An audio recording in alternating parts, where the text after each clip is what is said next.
Now, the other way of soldering is less steps, but you have to basically have 3 hands. So this one, I left this one on here so we can do a little comparison. So the other way you can do it is this wire has to be placed on here, which kind of what, you know, like one of these guys helps. You can have the wire held on.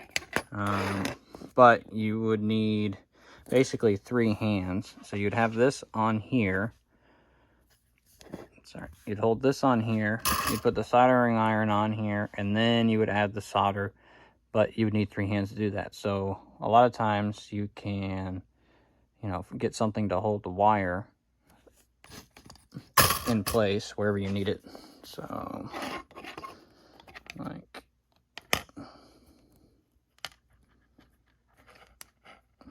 takes a little bit of finessing. I don't know if one way is necessarily faster than the other.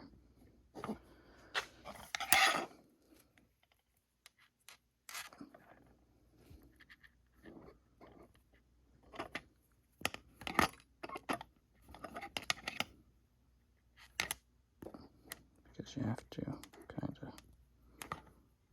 get everything lined up. So obviously, you need something to hold this. It's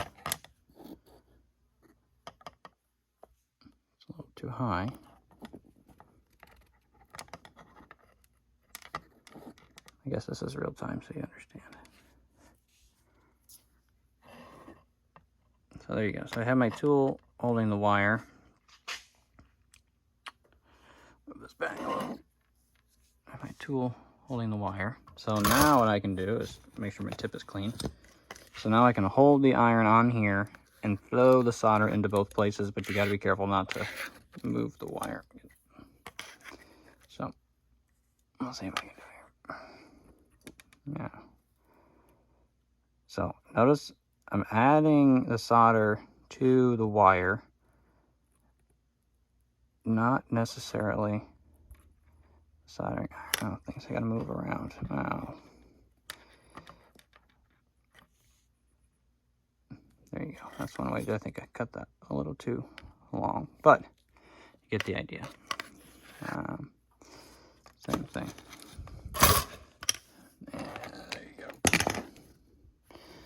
Not the best way of doing it. It can be quicker, but yeah.